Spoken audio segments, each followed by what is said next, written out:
Paz e graça, povo de Deus, povo abençoado. Hoje eu gostaria de, em gota de sabedoria, compartilhar um pouco com vocês, pensássemos juntos sobre as experiências altamente positivas, mesmo diante de muito sofrimento e massacre que a igreja de Esmirna, no capítulo 2 de Apocalipse, nos fala. E nos advertindo como crentes, particularmente no final do verso 10, parte B,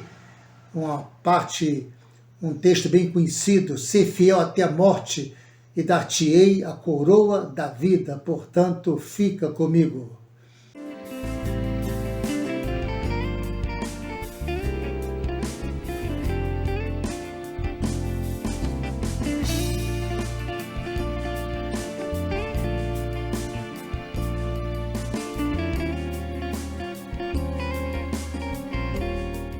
Traçando aqui rapidamente um pano de fundo da época e das condições que João estava vivendo, ele foi, na verdade, o último sobrevivente do colégio apostólico, pastor da igreja de Éfeso. Ele é enviado para a ilha de Patmos pelo imperador Domiciano. Tudo indica, segundo a história, a tradição, que depois de ter tentado matá-lo numa banheira com óleo fervente e sobrevivido, Domiciano então manda João para a ilha de Patmos, numa colônia penal. E ali, orientado pelo próprio Jesus, João escreve cartas a 7 igrejas da Ásia Menor. E Esmirna foi a segunda carta que João escreve. E Esmirna é uma igreja diferenciada, porque ela nos mostra um quadro de muito sofrimento. E desde 64, quando Roma foi queimada, Nero coloca a culpa nos crentes, nos cristãos da época, se segue uma série de massacres, de sofrimento, com o objetivo de extinguir, de acabar com o cristianismo. E essas perseguições, elas vão acontecendo, e a igreja de Esmirna ela é uma protagonista desses sofrimentos. Mas não há uma indiferença por parte do Senhor. E Jesus fala no capítulo 2, ele caminha no meio da igreja. Jesus, ele caminha entre os castiçais. Ele conhece nosso sofrimento, não só daquela época, mas o sofrimento de hoje, daquilo que nós passamos. Eu conheço as suas aflições, conheço a sua pobreza, mas olha o conceito: você é rico. Jesus, como didata, como mestre, ele vai introduzindo situações interessantes, considerando todo o cenário geográfico, histórico, do povo, da cidade de Esmirna. Esmirna foi a única cidade que sobreviveu aos ataques de destruição de todas as outras igrejas. Essas igrejas todas da Ásia Menor, todas as outras igrejas que receberam essas cartas, hoje são só escombros, sítios arqueológicos. E muitos turistas vão visitar esses escombros, mas Esmirna não. Esmirna e Filadélfia receberam só elogios. As outras igrejas, Éfeso, Pérgamo, Tiatira e Sardes, receberam elogios e críticas, e a igreja de Laodiceia só pancada, só recebeu críticas. E Jesus pega como experiência, didaticamente, ele vai orientando e vai falando para esses crentes, e ele traz a realidade histórica da cidade de Esmirna, que foi fundada 1000 anos antes de Cristo, uma colônia grega, e no ano 600 ela foi totalmente destruída, incendiada pelos lídios, e 400 anos ela fica embaixo de escombros, e no ano 200 ela foi reconstruída por Lisímaco, que era um dos generais de Alexandre o Grande. Jesus pega essa realidade, essa informação da destruição de uma cidade que foi destruída e agora reconstruída. Ele fala: eu estive morto, mas agora eu estou vivo. eu fui morto, mas agora eu estou vivo para os séculos e séculos. Jesus injeta uma dose de ânimo, de expectativa positiva nessa igreja de Esmirna, que era uma igreja perseguida, sofredora, massacrada, enfrentando muitos desafios, perseguições, por parte daqueles que queriam ver o cristianismo enterrado. E Jesus fala, olha, eu estou vivo, eu sou o Senhor da igreja. E a gente pode absorver isso para nossas experiências. Nós não acreditamos, não depositamos nossa confiança num Cristo que viveu e morreu.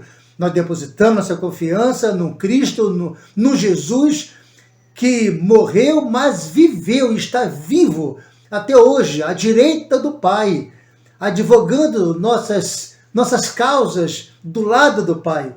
Isso está muito claro quando ele fala, eu conheço a sua pobreza, seus massacres, o seu sofrimento. Eu sou o primeiro e o último, aquele que morreu, mas que vive pelos séculos e séculos. E é interessante que a igreja de Esmirna, nessa cidade de Esmirna, banhada pelo mar Egeu na Turquia, ainda hoje é uma cidade maravilhosa, uma cidade com a única que sobreviveu, todas as outras foram destruídas, só escombro. Esmirna hoje é uma cidade com quase 12 mil quilômetros quadrados, com mais de 4 milhões de habitantes, uma cidade linda, turística, forma um U banhado pelo mar Egeu, e algo interessante acontece. Naquela época era uma cidade que erigia muitos deuses, muitos templos maravilhosos, aos imperadores e aos deuses. E o Monte Pargos era um monte onde existia muitos templos e condomínios luxuosos. E desse Monte Pargos, a gente conclui, inclusive, que a igreja de Esmirna era uma igreja muito pobre, perseguida, numa cidade muito rica, que era contemplada e adornada por Roma.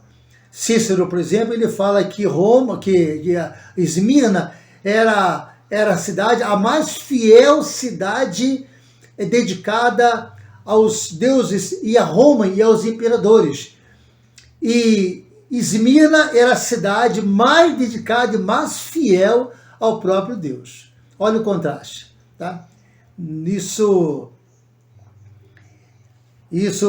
nos leva a entender também que, por mais que vivamos num ambiente hostil, num ambiente depravado, num ambiente onde as orgias e as vitrines do mundo têm atraído até muitos cristãos para uma vida dissoluta, nós podemos, como crentes, em meio a uma cidade pecaminosa, a uma geração pecaminosa, como foi Isaías, ainda assim nós podemos ser cristãos e viver um cristianismo de viver, se possível, se necessário, entregar a nossa própria vida, ser cristão até a morte. Não era fácil ser cristão em Esmirna.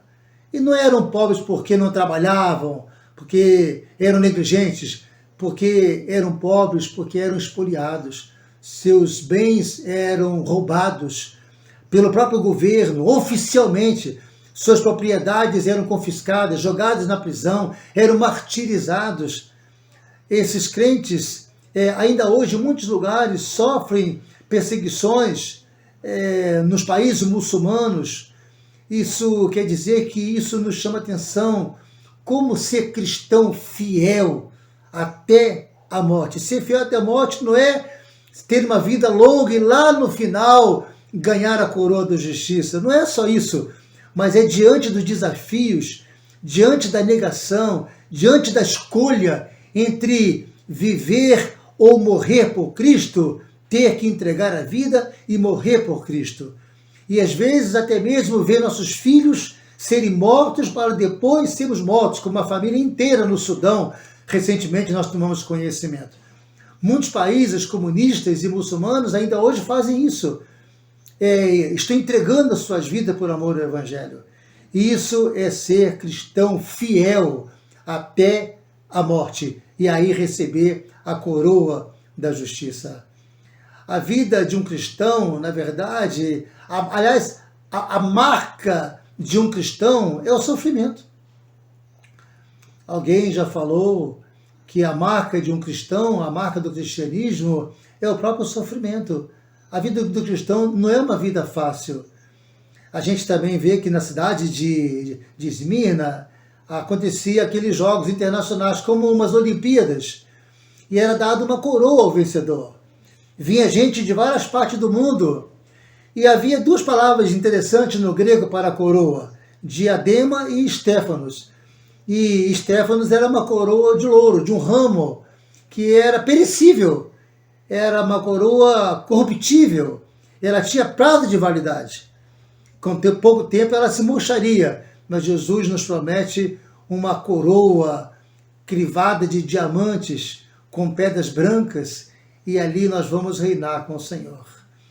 Essa coroa vai transcender a eternidade. Nós vamos viver com o Senhor.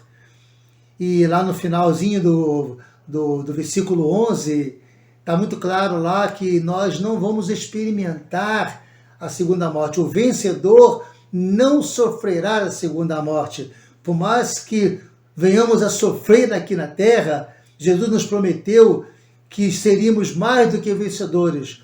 O amor ao Evangelho, o amor por Jesus nos faz ser vencedor. Jesus disse que ele venceu e nós venceremos também com ele. Jesus não tem um conceito sobre nós, ele tem um diagnóstico muito claro sobre cada um de nós. Ele fala para a igreja, para os crentes de Esmirna: vocês se dizem pobres e eu estou vendo, mas vocês são ricos.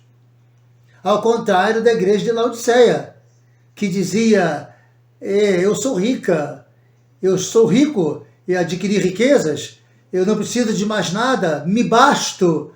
Mas não reconhece, porém, que és miserável, digna de compaixão, pobre, cega e está nua.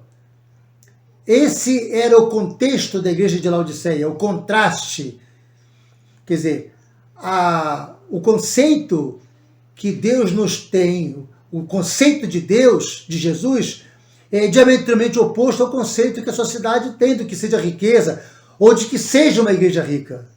O bispo Policarpo, por exemplo, ele foi discípulo de João, 60 anos mais ou menos após essas cartas, ele foi martirizado em 25 de fevereiro, em 155 depois de Cristo. Ele foi queimado em praça pública, no estádio, e as pessoas gritavam: morte a Policarpo. E Policarpo pregava, porque ele pregava o evangelho e acusava os erros dos imperadores, daquelas pessoas. Quiseram amarrá-lo para que ele não fugisse, ele falou: não me amarre. 86 anos eu servi o Senhor e o Senhor cuidou bem de mim. Ele não me abandonaria nesse momento de morte. E eu quero honrá-lo com a minha morte diante de vocês. O fogo dessa fogueira vai me queimar alguns minutos, mas o fogo do juízo final queimará por toda a eternidade para aqueles que forem para lá. Vocês têm tempo ainda de se arrependerem. Por isso, se arrependam. E é interessante isso de Dietrich Bonhoeffer, é um pastor luterano, ele chega a falar que a marca do cristão é o sofrimento. Então não reclame quando o torno apertar, quando as lutas vierem, porque o Senhor prometeu estar conosco. Na cova dos leões, na fornalha, ele prometeu estar conosco. E é interessante que não são só idosos, pessoas que estavam no final da vida, que passavam por sofrimento e morte. Uma menina de 15 anos, Blandina de Lyon, no segundo século, na França, ela tinha 15 anos. E ela sofreu perseguições, foi levada a negar Cristo como Salvador, como Senhor. Ela não negou, e ela chegou a dizer que em vida ela incomodava muito as pessoas com o seu testemunho, mas com a sua morte ela incomodaria muito mais. E eu gostaria que com essa palavra, com essas experiências, com o testemunho dos crentes da igreja de Esmirna e com certeza aquilo que Deus tem colocado diante da gente, os desafios que são propostos, Eu gostaria que a gente pensasse nisso e em tudo fôssemos fiéis até a morte, para que um dia a gente receba a coroa da justiça para viver, para morar e para reinar com o Senhor, em nome de Jesus. Fico com essa palavra, quero te abençoar com essa palavra, em nome de Jesus. Amém e graças a Deus.